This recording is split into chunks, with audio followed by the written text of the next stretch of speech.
Some chase wealth their entire life, but never ask why their hands tremble when they finally hold it. Beneath every financial decision lies a silent, emotional contract, formed not in the boardroom, but in the forgotten rooms of childhood. Emotional discipline, though rarely named, is the invisible current guiding dynasties and destroying legacies. It is not about suppression, but precision, the ability to pause, to feel fully without being consumed. Generational wealth is not built on spreadsheets alone, but on inner stillness in the face of chaos. A man who cannot regulate his emotions will forever be ruled by them, and so will his money. What if the fortune you seek is waiting not in strategy, but in the moments you refuse to react? In your calm, you rise. In your fury, you fall. Most people never realize that their spending habits are echoes of unresolved wounds. The woman who overworks, chasing status through exhaustion, she's not building wealth, she's begging for validation once denied. The man who hoards every dollar, terrified of loss, he's not being wise, he's reliving scarcity, taught by parents who feared the future. These patterns don't show up on balance sheets, but to understand emotional discipline is to understand the architecture of inner wealth. It's forged in moments of discomfort, when anger surges, when fear whispers lies, when desire demands gratification. Most fold in these moments, not realizing they are at the edge of transformation. Wealth builders, true ones, treat these emotional tempests like training grounds. Not every storm deserves a reaction. Not every impulse deserves an action. The man who inherits land but not patience will lose both. The woman who gains millions without inner mastery will still feel poor. Emotional maturity doesn't glitter, but it protects everything that does.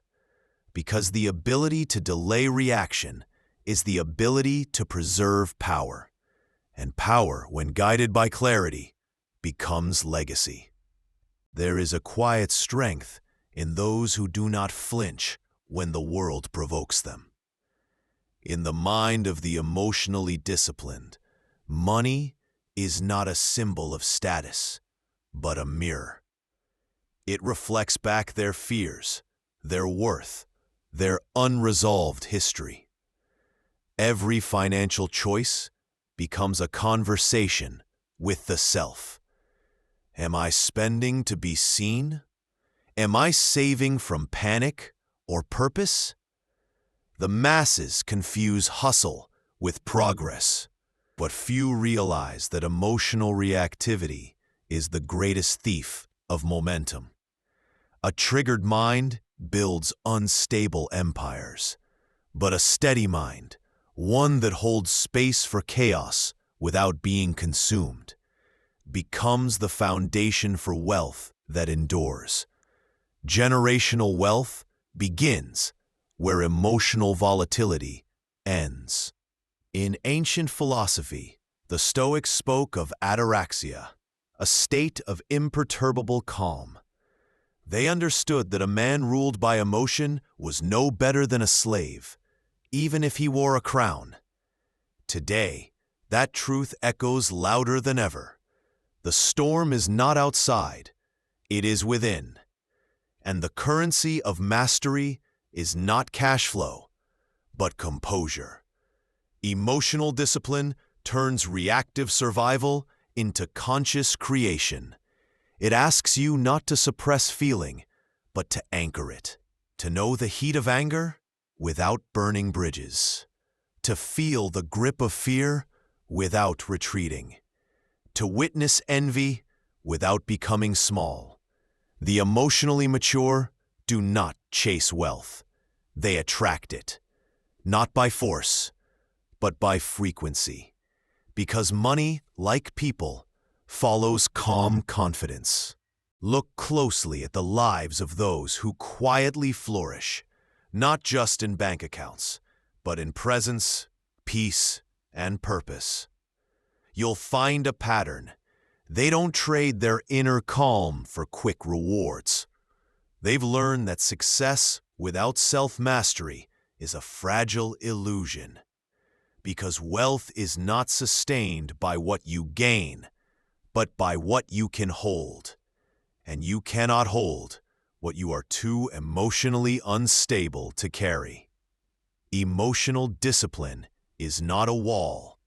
It is a container. It makes space for ambition without desperation, for wealth without attachment, for growth without chaos. When a person learns to be still in uncertainty, they gain a secret leverage, one that compound interest can't measure, but time respects. Many inherit money, but never inherit the emotional strength to manage it. And so, it slips through their fingers, like water through a shaking hand. Because without emotional grounding, abundance becomes overwhelming. It inflames the ego, amplifies wounds, and magnifies fears.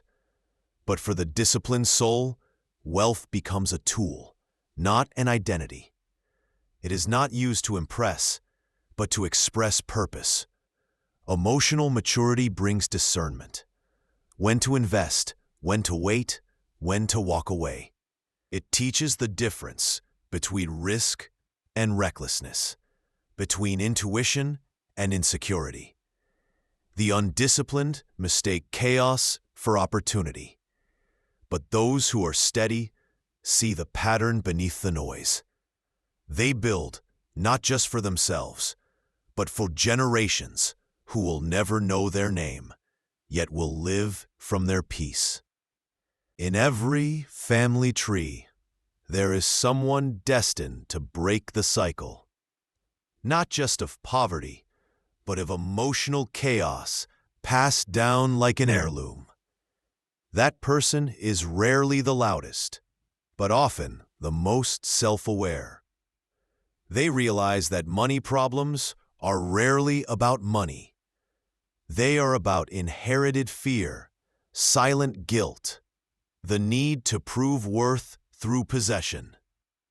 Emotional discipline interrupts this lineage. It says, I will not spend to be loved. I will not hustle to feel safe.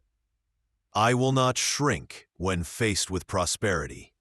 This is the new wealth, the inner wealth, the kind that teaches children how to thrive without fear. Because when one person becomes emotionally sovereign, the entire bloodline shifts. Silence becomes strategy. Stillness becomes strength. Those who master emotion do not deny their humanity. They refine it. They do not become cold, but clear. Not hardened, but honed. Emotional discipline allows the mind to witness the full spectrum of experience without being hijacked by it. And this, paradoxically, creates a magnetism. Wealth, love, opportunity. They are drawn to those who no longer need them to feel whole. The desperate repel. The grounded receive. When your value is no longer tied to external gain, your presence becomes unshakable. This is why the wealthiest souls are often the calmest in the room. Not because life spared them struggle, but because they trained themselves to remain centered in it. Emotional mastery is not natural. It is earned, one hard moment at a time. There comes a moment when every seeker of wealth must face a truth. More money will not fix what less awareness broke. The void cannot be filled with digits, only with depth. The emotionally reactive chase upgrades in cars, in clothes, in partners. believing excess will ease emptiness, but it never does. Emotional discipline does not make you immune to emotion. It makes you immune to manipulation, by markets, by people, by your own mind. It's the ability to hold power without being consumed by it, to own money without letting it own you. Those who cultivate this mastery carry a quiet authority. They need not shout their success. Their presence speaks of it, and their legacy is not in what they leave behind, but in who they became. In every choice lies a seed, one that either feeds your future or steals from it. Emotional discipline sharpens that choice. It teaches you to pause before spending from stress, to wait before speaking from pride, to question before investing from fear. Over time, this pause becomes sacred. It is the space where patterns are broken, where clarity is born, where wealth, true wealth, begins to accumulate, not just in money, but in wisdom, in trust, in peace. The undisciplined chase faster. The disciplined choose better. And better, over time, becomes extraordinary. This is the difference between building for a moment and building for a legacy, between reaction and intention, between surviving your emotions and transcending them. The disciplined soul understands that wealth is not earned in the spotlight, but in the shadows, in the unseen choices, in the quiet refusals, in the inner battles won without applause. While others perform success, the emotionally grounded become it. They are not swayed by trends or triggered by loss. Their power is internal, and so it cannot be taken. When fear arrives, they listen, but do not obey. When temptation calls, they observe, but do not chase. This is how generational wealth is birthed, not just through strategy, but through sovereignty, through the ability to feel deeply without losing direction, through knowing that emotion is a guide, not a master, and through honoring discomfort as the fire that forges discernment. There is a sacred responsibility in being the one who transforms the emotional inheritance of a family. It means sitting with discomfort others ran from. It means choosing patience over panic, reflection over reaction. Emotional discipline becomes your silent offering, a gift to those who follow, even if they never know your name. The undisciplined pass on their wounds wrapped in wealth. The disciplined pass on wisdom, even through modest means. Because emotional clarity makes wealth sustainable. It teaches the next generation not just how to earn, but how to endure. Not just how to acquire, but how to align. And that alignment between value and values is where true prosperity blooms. Not in noise, but in depth. Not in urgency, but in truth.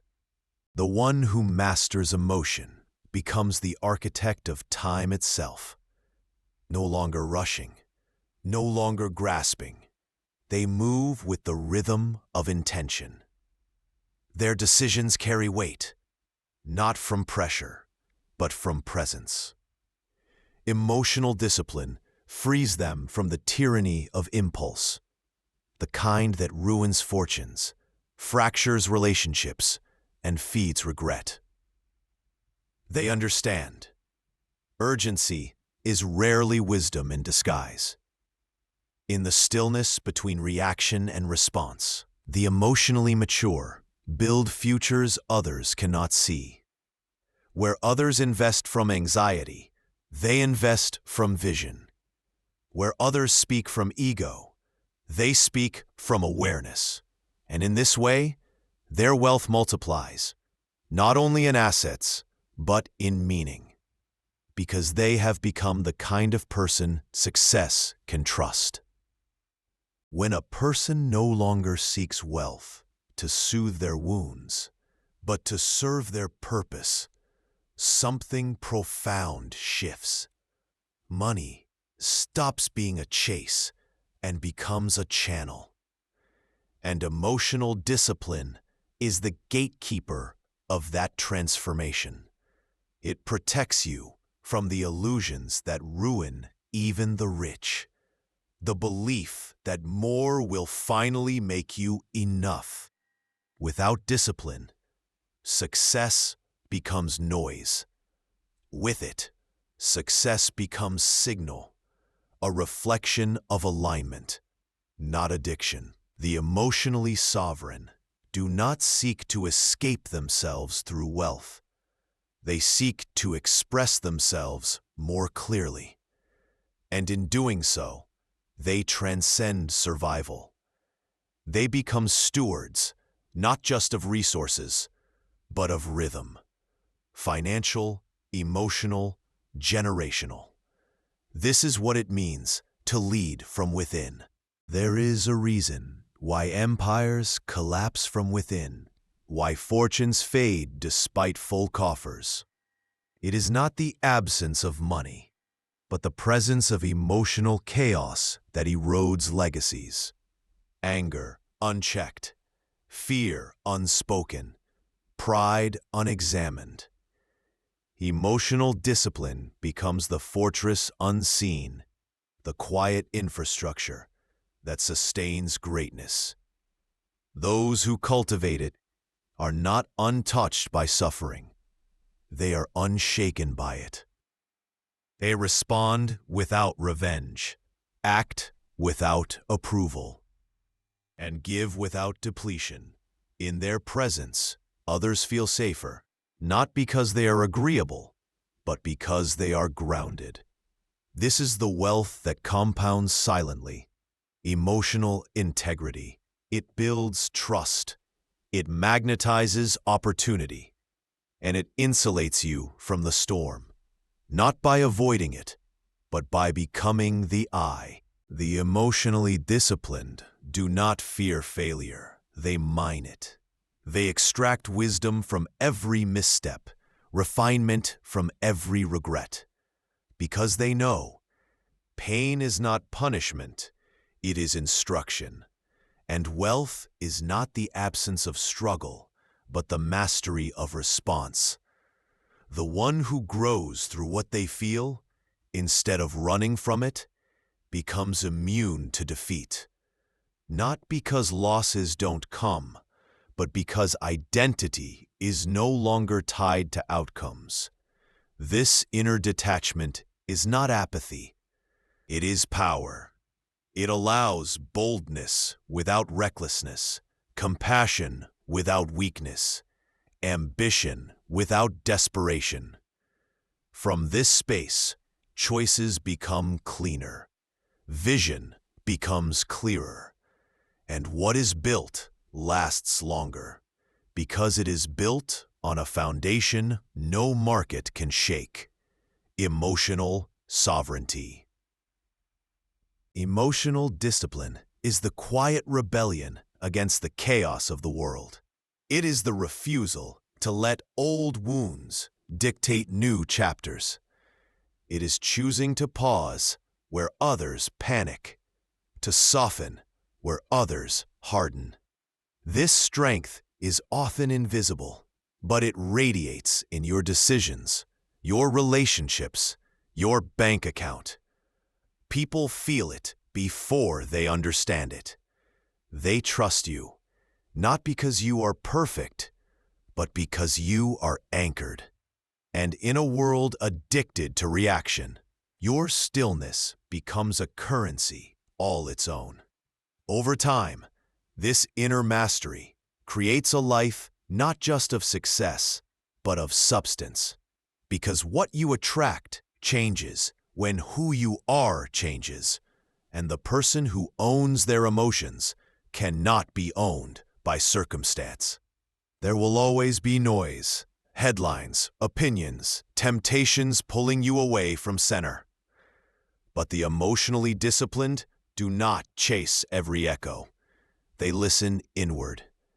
They've learned that the world rewards urgency, but life rewards depth. And in that depth, they discover their true advantage, the ability to act from vision, not reaction, to wait without withering, to lose without crumbling, to rise without losing humility. This is why their wealth endures. Not because they never fall, but because they fall with awareness and rise with wisdom. Emotional mastery doesn't silence emotion. It harmonizes it. It teaches that every feeling has a message, but not every message requires a response.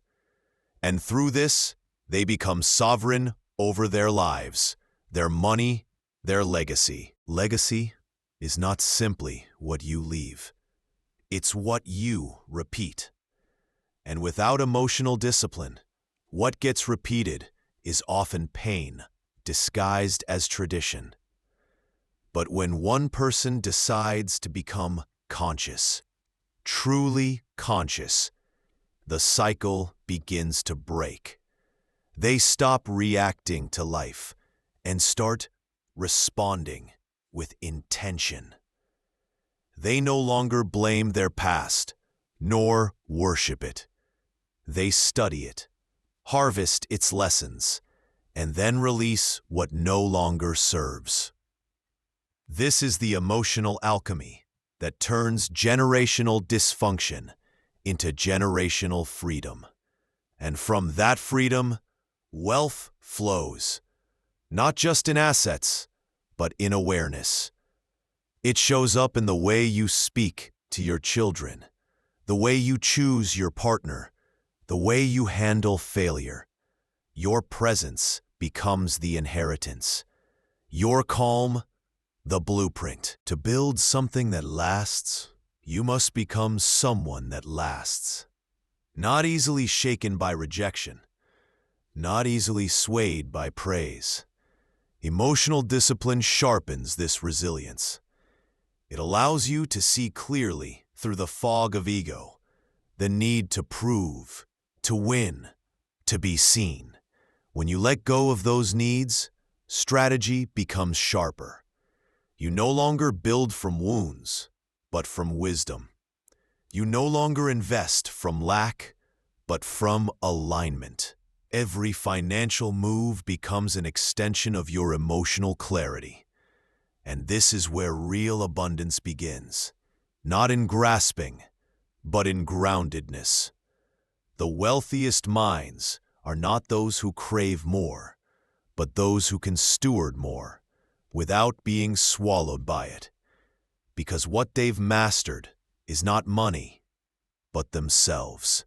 When you master your emotional world, the external world begins to follow. No longer are you ruled by scarcity, envy, or the hunger to prove your worth through material things. Those shadows may still whisper, but they no longer dictate, and in their quiet, something greater emerges. Discernment, patience, vision. The emotionally disciplined understand timing. They know when to wait and when to move, when to speak and when to listen. Their wealth is not rushed. It is curated, built slowly, intentionally, and with integrity. Because they are no longer trying to outrun their past, but to honor their future. In this way, generational wealth becomes more than inheritance.